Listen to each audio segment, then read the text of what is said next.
The Orange akhirnya memastikan diri lolos ke putaran Final Four UEFA Nation League musim ini setelah menang tipis atas Belgia 1-0.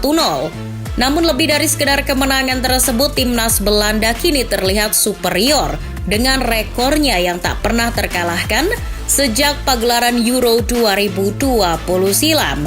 Superioritas pasukan The Orange ini tentu bukan tanpa alasan. Berkaca pada kepedihan masa lalu, kita ingat timnas Belanda sejak moncer di Piala Dunia 2010 dan 2014, performanya langsung jeblok. Bahkan tak berhasil lolos kontestasi Piala Eropa 2016 dan Piala Dunia 2018. Hasil yang tak dapat ditolerir karena tim sebesar Belanda tak sewajarnya absen di dua pagelaran akbar sepak bola dunia itu. Nah, berkaca dari hasil tersebut, The Orange bersama KNVB pun kemudian perlahan berbenah. Regenerasi pun mulai tumbuh. Dari segi kepelatihan pun mereka berbenah.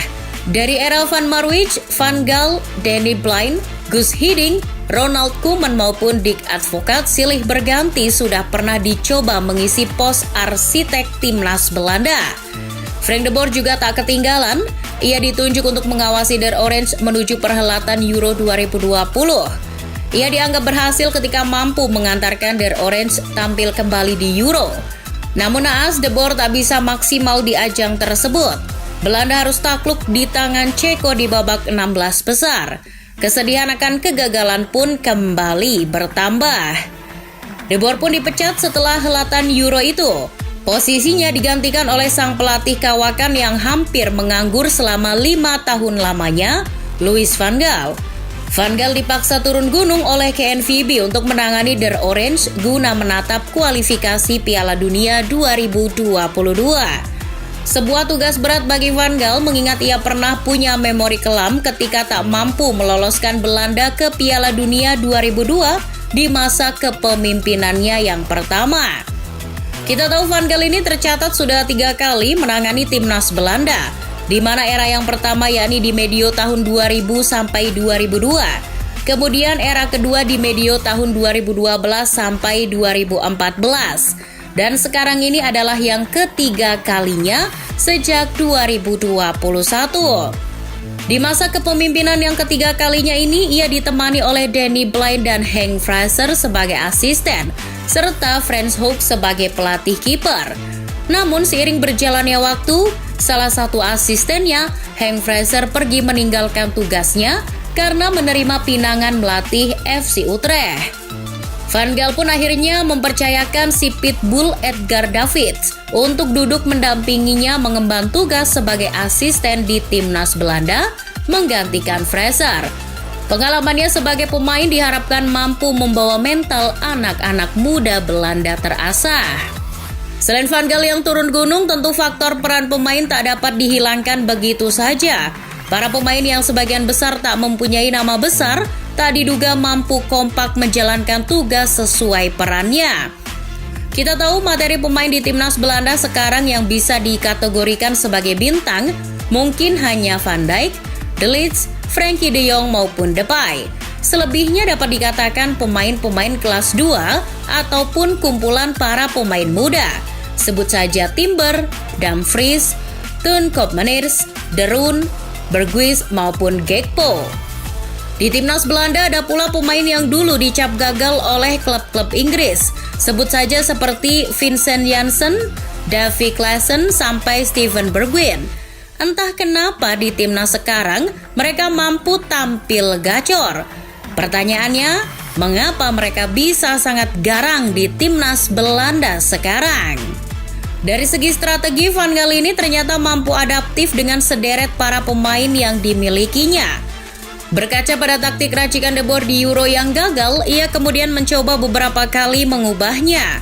Di seluruh pertandingan Belanda pada kualifikasi Piala Dunia, format 4-3-3 ala Belanda kembali diterapkannya. Gaya total football Belanda yang identik itu pun kembali ia munculkan dalam gaya permainan Belanda. Lain di kualifikasi, lain juga di Nation League. Di Nation League kembali terlihat rahasia kenapa Belanda kembali tampil dominan. Perubahan taktik kembali diperagakan oleh Van Gaal setelah menggunakan format 4-3-3 selama kualifikasi Piala Dunia. Ia kini di Nation League menggunakan pola 3 bek dengan varian 3-4-1-2 atau 3-5-2. Van Gaal tahu kapan pemainnya mampu bermain dengan sistem 3 bek, seperti apa yang pernah ia terapkan di Piala Dunia 2014 silam. Waktu itu, ia dicibir karena menanggalkan gaya bermain total football dan malah menggunakan permainan pragmatis dengan 3 bek.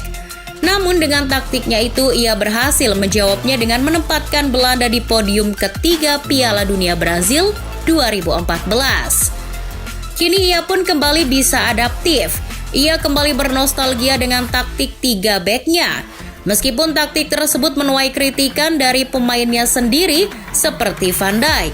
Akan tetapi wajar saja apa yang dilakukan Van Gaal ketika melihat beberapa lawan Belanda di Nation League memang cenderung merata kualitasnya. Sebut saja Polandia, Belgia, maupun Wales. Sehingga pola 3 bek tersebut dibutuhkan guna keseimbangan tim dalam bertahan dan menyerang.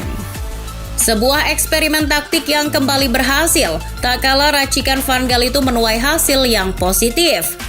Tak terkalahkan di Nation League dengan 5 kali menang dan 1 kali seri, menjadikan mereka juara di grup 4 Liga A. Dengan hasil itu, The Orange berhak lolos ke babak Final Four yang akan dihelat tahun depan. Dengan beberapa deretan hasil positif yang diraih Van Gaal, ia kini bersama Dick Advocaat tercatat sebagai pelatih Belanda yang mampu mencetak rekor 37 kali kemenangan bagi timnas. Rekor lainnya mungkin adalah rekor tak terkalahkannya selama memegang timnas sejak 2021 lalu. 15 pertandingan Belanda tak terkalahkan dengan 11 kali menang, 4 kali meraih hasil seri. Meskipun hanya kemasukan 13 gol dan mampu mencetak 41 gol. Berkaca dari kesedihan masa lalu, Van Gaal yang turun gunung, kekompakan pemain serta perubahan taktik yang dilakukan adalah beberapa indikator rahasia Belanda mampu berada pada titik ini. Lantas pertanyaan sesungguhnya adalah, apakah tren ini mampu mereka pertahankan sampai November nanti di Qatar?